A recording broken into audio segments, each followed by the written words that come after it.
그러니까 지금 MB 사건은 검찰과 MB의 대결이 아니라 MB와 구속된 MB 측근 간의 대결입니다. 왜냐하면 지금 구속된 MB 측근들이 다 좀 뒤집어 쓰게 생겼거든요. 그렇죠. 그러니까 이 사람들이 자기네가 빠져나오기 위해서 이제 증거를 막 대는 겁니다. 그러니까 영법 빌딩도 압수하고 뭐 압수하고 막 이제 그러는 겁니다.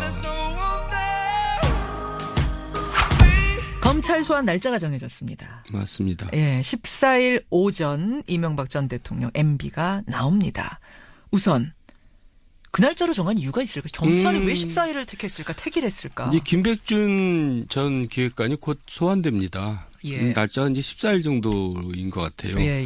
그 후에 나오면은 기소장이 다 보고 나오는 거이기 때문에 이제 정답을 보고 나온 셈이 되거든요. 그러니까 이제 정정당당하지 않은 거죠. 그러니까 MB가 김백준 소환 날짜 이후에 나간다고 하는 거는 좀 이제 뭐라 그럴까 이제 꾀를 부리는 거죠. 처음에 그렇게 주장했잖아요. 그날 말고 다른 날로 오겠다. 다른 날로 해라. 그게 그 이유였던 거군요. 그런 겁니다. 그렇지만 결국은 14일로 그냥 정해졌습니다. 검찰이 정한 그 날짜로. 네. 소환에 뭐 응할까요? 당연히 나와야 되는 그러니까 나오겠죠. 나긴 나오는데 날짜를 뭐 지금 확정 짓지 않았으니까. 확정이 지어진 거 아니에요?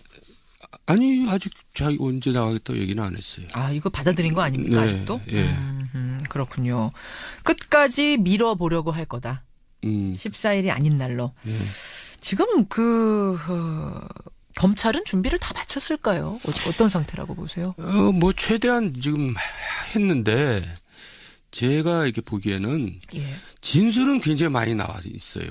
엄청나게 많은 진술들이 딱 떨어진 증거가 그렇게 두드러지게 이렇게 보이지 않거든요. 그러니까 검찰도 그렇게 낙관하고 있는 것 같지는 않아요. 그러니까 이제 공소유지가 그렇게 녹록치 않아 보입니다. 그렇게 그러니까 많은 진술들을 막 여러 사람이 하는데도. 그러니까 미국 같은 데서는 진술 갖고는 기소를 못 합니다. 우리나라는 진술 갖고도 기소하고 막 그러는데. 그러니까 이제 그거는 정황 증거로서 인정되지만 직접 증거는 안 되거든요. 그러니까 검찰에서는 지금 여러 광범위하게 수사를 전개하는 이유가 이제 확실한 증거를 찾기 위해서 그런 거죠. 그렇군요. 아직도 확실한 증거, 그러니까 의외로 지금 그렇게 쉬워 보이지 않는다는 것은 사실입니다. 제가 확인했습니다. 그래요. 그렇게 많은 사람들을 불러들였고 그렇게 많은 얘기들이 나왔는데도 구속까지 되는 게 중요한 건데 거기까지 갈 수 있는 것이 좀 부족해 보인다. 그러니까 이제 그만큼 MB가 살아오면서 치밀하고 신중하게 살아왔다는 얘기죠.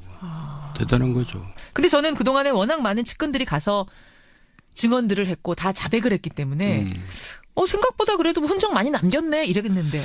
그러니까 지금 MB 사건은 검찰과 MB의 대결이 아니라 MB와 구속된 MB 측근 간의 대결입니다. 왜냐하면 지금 구속된 MB 측근들이 다 좀 뒤집어 쓰게 생겼거든요. 그렇죠. 그러니까 이 사람들이 자기네가 빠져나오기 위해서 이제 증거를 막 대는 겁니다. 그러니까 영법 빌딩도 압수하고 뭐 압수하고 막 이제 그러는 겁니다.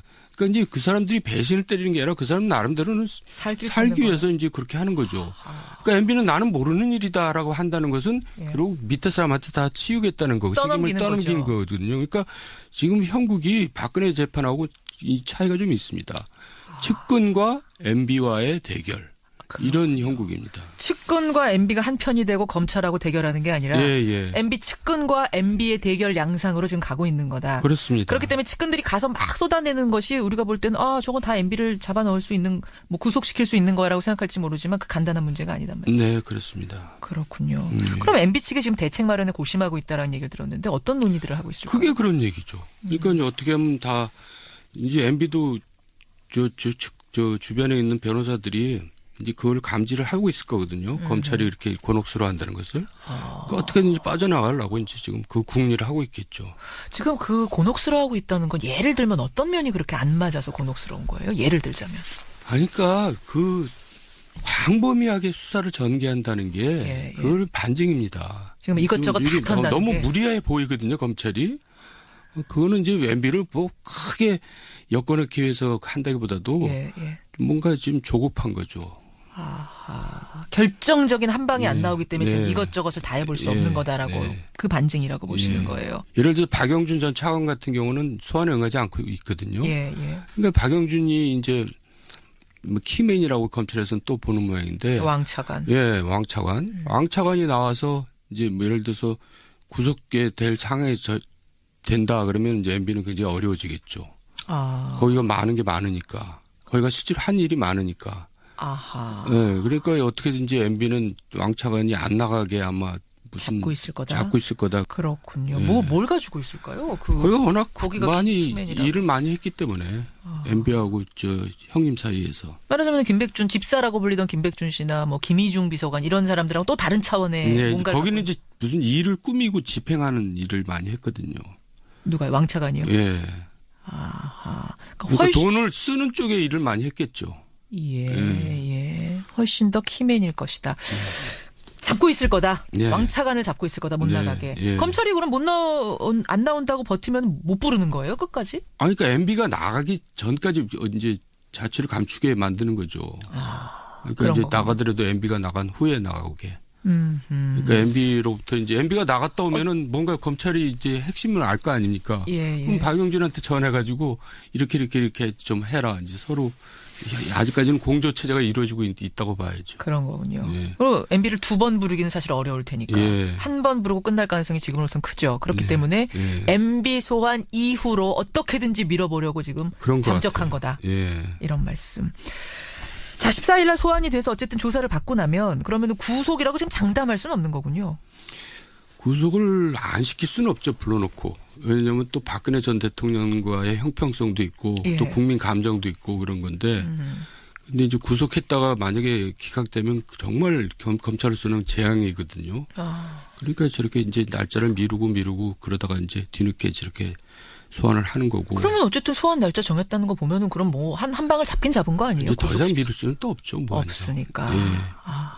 그렇군요. 지금 장담할 수는 없지만 구속이 안 되면 재앙이다. 예. 검찰로선 재앙이다. 예. MB 소환 이제 일주일 앞두고 정두원 전 의원 만나고 있습니다. 자, 다음 이슈로 넘어가겠습니다.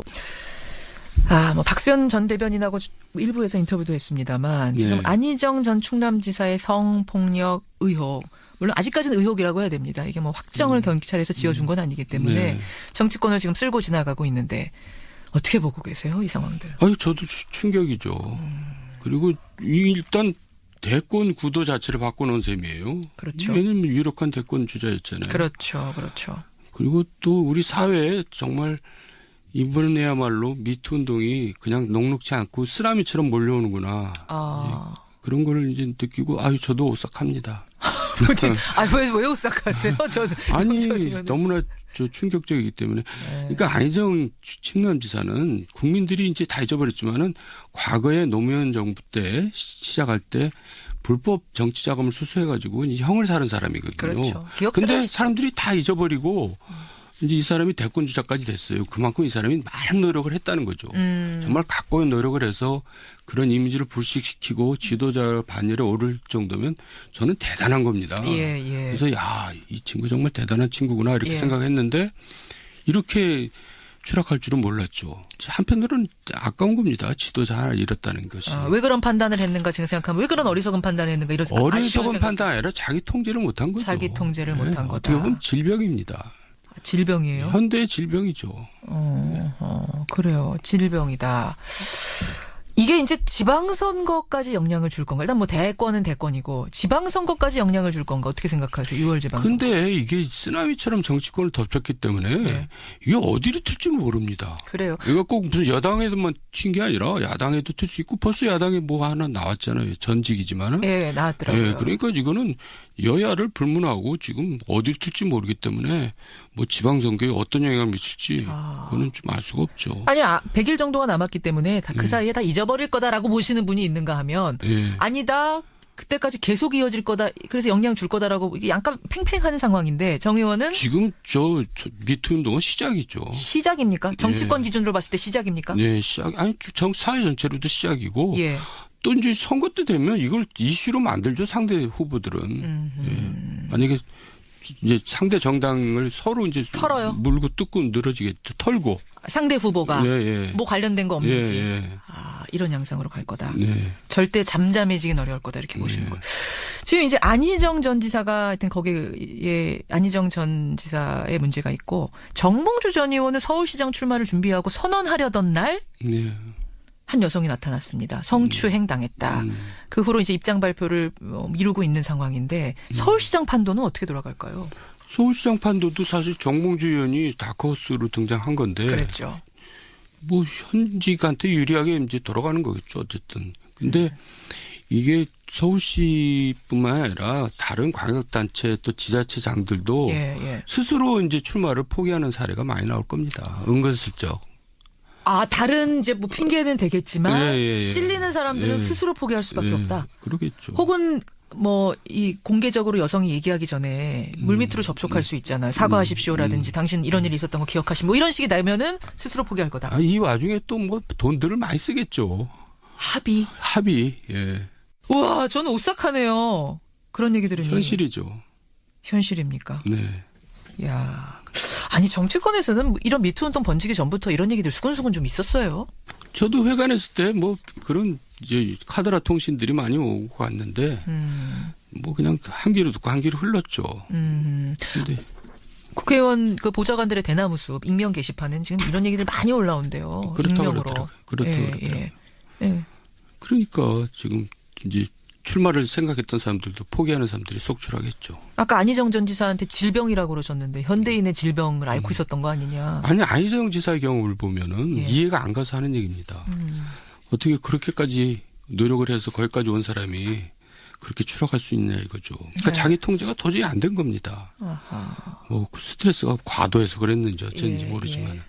그럼 국회의원들 정치인들 사이에서도 그런 일이 많았다는 얘기는 권력 힘을 가지고 있고 거기다가 자기 통제 잘 안 되는 어떤 질병을 갖고 있고 뭐 스트레스 이런 게 합쳐졌다고 보시는 거예요. 예, 근데 말이 조심스러워요. 저도 말 삐딱하다가 또 어떻게 꼬리가 잡힐지 몰라서. 그래요. 하여튼 안타깝다, 참담하다 이런 심정으로 정리를 좀 해보죠. 오늘은 저답지 않게 얘기하고 있습니다. 아, 오늘 왜 이렇게 몸살이세요? 땅만 쳐다보고. 정두원 전 의원. 저를 좀 보세요, 저를. 겁나요. 월간 정두원. 정치권으로 가보겠습니다. 정치권. 당 이야기로 좀 가보겠습니다. 바른미래당 얘기 좀 잠깐 할게요. 바른미래당 분들하고는 또 하나하나 잘 알고 계시니까. 예, 그렇습니다. 지금 거기 걱정 안 합니까? 지지율 보면서? 걱정이 아니라 왜 통합이 됐나, 왜 통합을 했나 그렇게 의문을 제기할 수밖에 없잖아요. 지지율 보면. 예, 근데 당연합니다. 당내에 뭐 유력한 차기 지도자가 없어요. 유승민 대표 있잖아요. 안철수 전 대표 여의도 있잖아요. 얘기입니다. 국민들로부터는 이미 지도자 반열에서 벗어나 있어요. 그리고 두 번째는 이제 바른미래당이 다른 당과 다른 우리는 이런 당이다. 이런 정책을 내건다는 게 하나도 없잖아요. 뭐 머리에 떠오르는 게 없잖아요. 그리고 세 번째는 아니 이제 새로 합쳐서 정당에 만들었으면 뭐 참여하는 사람들이 있어야 됩니다. 근데 아무도 없잖아요. 그러니까 이제 뭐 그 당이 도저히 뭐 지지를 받을 수가 없죠. 제가 원래 우리 정 전 의원이 종쳤다 시리즈를 좀 많이 하시는데 밤이당 종쳤죠. 근데 이제 그래서 이제 남은 선거 기간 중에 이슈를 만들어내야 됩니다. 그러니까 잠깐 정리할게요. 또 너무 종쳤다 단언하시면 제가 또 이거 당황스러우니까 종을 칠 것 같지만 살아날 기회는 있는 건 거죠. 이제 시작이니까. 이 정도 하면 살아납니다. 어떻게 그러니까 안철수가 서울시장 빨리 출마 선언하고 유승민이 대구시장 출마 선언하고 뭐 그렇게 해서 이슈를 만들어내야 됩니다. 안철수 서울시장, 유승민 대구시장 선언 빨리 해라. 안철수 전 대표 같은 경우는 지금 나가겠다는 쪽으로 마음은 잡았다는 얘기가 들리는데 뭘 또 그렇게 꾸물거려요. 그분은 항상 반박자, 두 박자 뭐 이렇게 늦습니다. 내가 볼 때는. 지금 타이밍이죠. 지금 나가야 된다. 그럼요. 치고 나가라. 그럼 가능성은 어떻게 보세요? 지금 정봉주 전 의원 저렇게 흔들리고 있고 뭐 민주당이 힘들어지는 상황에서 그리고 이제 자유한국당하고 이제 연대를 이뤄내야죠. 연대를 해라. 자유한국당에도 지금 뾰족한 인물 안 보이니까 보수층 잡아라. 그럼 자유한국당은 지금 후보도 못 낼 아주 어려운 처지에 있거든요. 그러니까 자연스럽게 이제 무공천으로 가고 연대를 하고 그렇게 해야죠. 정치공학적으로 보면 그게 전략일 것이다. 지금 선언해라. 자, 그럼 유승민 대표는 대구시장 나간다는 건 의원직 반납하고 지금 나가라는 얘기인데 그렇게까지 도박을 하기에는 너무 도박 아닙니까? 그러니까 안철수나 유승민이나 이런 분들이 공통점이 있습니다. 뭡니까? 정치를 머리로 하고 가슴으로 하지 않아요. 너무 계산적이에요. 예. 지금은 과감하게 의원직 예. 버리고 떨어질 각오하고라도 대구로 나가야 될 때다. 사지로 갈 때다. 안 그러면 바미당 바른미래당 종친다. 종쳤죠. 안 그러면 종친. 안 그러면 종치는 거다. 예. 이거 좀 바른미래당 분들 좀 마음 아픈 얘기지만 새겨 들으셔야 될 것 같아요. 정두원 전 의원의 조언이었습니다. 그리고 뭐 크게 엮어넣기 위해서 한다기보다도 예. 뭔가 지금 조급한 거죠. 결정적인 한 방이 안 예. 나오기 때문에 지금 네. 이것저것을 다 해볼 수 예. 없는 거다라고 예. 그 반증이라고 보시는 예. 거예요. 예를 들어 박영준 전 차관 같은 경우는 소환에 응하지 않고 있거든요. 예.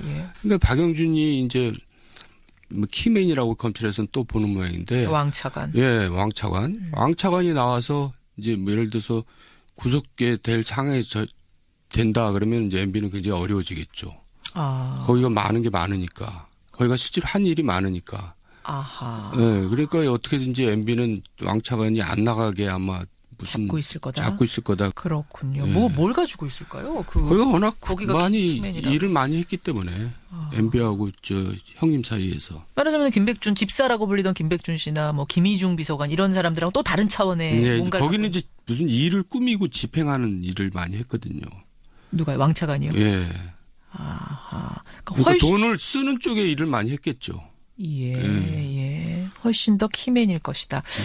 그러니까 지금 MB 사건은 검찰과 MB의 대결이 아니라 예. MB와 구속된 MB 측근 간의 대결입니다. 왜냐하면 지금 구속된 MB 측근들이 다 좀 뒤집어 쓰게 생겼거든요. 그렇죠. 그러니까 이 사람들이 자기네가 빠져나오기 위해서 이제 증거를 막 대는 겁니다. 그러니까 영폭 예. 빌딩도 압수하고 예. 뭐 압수하고 막 이제 그러는 겁니다. 검찰 소환 날짜가 정해졌습니다. 맞습니다. 예, 14일 오전 이명박 전 대통령 MB가 나옵니다. 우선 그 날짜로 정한 이유가 있을까? 경찰이 왜 14일을 택했을까? 택일했을까? 이제 김백준 전 기획관이 곧 소환됩니다. 예. 날짜가 이제 14일 정도인 것 같아요. 예. 그 후에 나오면은 기소장이 다 보고 나오는 거이기 때문에 이제 정답을 보고 나온 셈이 되거든요. 그러니까 이제 정정당당하지 않은 거죠. 그러니까 MB가 김백준 소환 날짜 이후에 나간다고 하는 거는 좀 이제 뭐라 그럴까 이제 꾀를 부리는 거죠. 처음에 그렇게 주장했잖아요. 그날 말고 다른 날로 오겠다. 예, 다른 날로 해라. 예. 그게 그 이유였던 거군요. 그런 겁니다. 그렇지만 결국은 14일로 그냥 정해졌습니다. 검찰이 정한 그 날짜로. 네. 소환에 뭐 응할까요? 당연히 나와야 되는 겁니까? 그러니까 나오겠죠. 나긴 나오는데 날짜를 뭐 지금 확정 짓지 않았으니까. 확정이 지어진 거 아니에요? 아니 아직 자기 언제 나가겠다고 얘기는 안 했어요. 이거 받아들인 거 아닙니까? 네, 아직도? 예. 그렇군요. 끝까지 밀어보려고 할 거다. 14일이 아닌 날로. 예. 지금 검찰은 준비를 다 마쳤을까요? 어떤 상태라고 보세요? 뭐 최대한 지금 했는데 제가 이렇게 보기에는 예. 진술은 굉장히 많이 나와 있어요. 엄청나게 근데 이제 많은 진술들이죠. 딱 떨어진 증거가 그렇게 두드러지게 이렇게 보이지 않거든요. 그러니까 검찰도 그렇게 낙관하고 있는 것 같지는 않아요. 그러니까 이제 그래요? 공소유지가 그렇게 녹록치 않아 보입니다. 그렇게 사람들이- 많은 진술들을 막 여러 사람이 하는데도 그러니까 미국 같은 데서는 진술 갖고는 기소를 못 합니다. 우리나라는 진술 갖고도 기소하고 막 그러는데 예. 그러니까 이제 그거는 이제 정황 증거로서 인정되지만 직접 증거는 안 되거든요. 그러니까 검찰에서는 지금 여러 광범위하게 수사를 전개하는 이유가 예. 이제 확실한 증거를 찾기 위해서 그런 거죠. 그렇군요. 네. 아직도 확실한 증거, 그러니까 조사가 의외로 지금 그렇게 쉬워 보이지 않는다는 것은 예. 사실입니다. 제가 확인했습니다. 그래요. 예. 그렇게 많은 사람들을 불러들였고 그렇게 많은 얘기들이 나왔는데도 구속까지 되는 게 중요한 건데 거기까지 갈 수 있는 것이 좀 부족해 보인다. 그러니까 이제 그만큼 MB가 살아오면서 치밀하고 신중하게 살아왔다는 얘기죠. 대단한 거죠. 근데 저는 그동안에 워낙 많은 측근들이 가서 증언들을 했고 다 자백을 했기 때문에 생각보다 그래도 흔적 많이 남겼네 이러겠는데. 그러니까 지금 MB 사건은 검찰과 MB의 대결이 아니라 예. MB와 구속된 MB 측근 간의 대결입니다. 왜냐하면 지금 구속된 MB 측근들이 다 좀 뒤집어 쓰게 생겼거든요. 그렇죠. 그러니까 이 사람들이 자기네가 빠져나오기 위해서 이제 증거를 막 되는 겁니다. 그러니까 영포 예. 빌딩도 압수하고 예. 뭐 압수하고 막 이제 그러는 겁니다. 그러니까 이제 그 사람들이 배신을 때리는 게 아니라 그 사람 나름대로는 살기 살기 위해서 이제 그렇게 하는 거죠. 그러니까 MB는 나는 모르는 일이다라고 한다는 것은 예. 결국 밑에 사람한테 다 치우겠다는 거고 책임을 떠넘기는 떠넘기는 거죠. 거거든요. 그러니까 지금 형국이 박근혜 재판하고 이 차이가 좀 있습니다. 측근과 MB와의 대결. 이런 형국입니다. 측근과 MB가 한 편이 되고 검찰하고 대결하는 게 아니라 예. MB 측근과 MB의 대결 양상으로 지금 가고 있는 거다. 그렇습니다. 그렇기 때문에 측근들이 가서 막 쏟아내는 것이 우리가 볼 때는 저건 다 MB를 잡아넣을 수 있는 뭐 구속시킬 수 있는 거라고 생각할지 모르지만 그 간단한 문제가 아니단 말이죠. 네, 그렇습니다. 그렇군요. 그럼 MB 측이 지금 대책 마련에 고심하고 있다라는 얘기를 들었는데 어떤 논의들을 하고 있을까요? 그게 그런 얘기죠. 그러니까 이제 어떻게 하면 다 이제 MB도 저 주변에 있는 변호사들이 이제 그걸 감지를 하고 있을 거거든요. 검찰이 이렇게 곤혹스러워한다는 것을. 그러니까 어떻게든지 빠져나가려고 이제 지금 그 궁리를 하고 있겠죠. 지금 그 곤혹스러워하고 있다는 건 예를 들면 어떤 면이 그렇게 안 맞아서 곤혹스러운 거예요? 예를 들자면. 그러니까 그 광범위하게 수사를 전개한다는 게 예. 그걸 반증입니다. 지금 이것저것 다 일이 턴다는 너무 게. 무리해 보이거든요, 검찰이. 그거는 이제 MB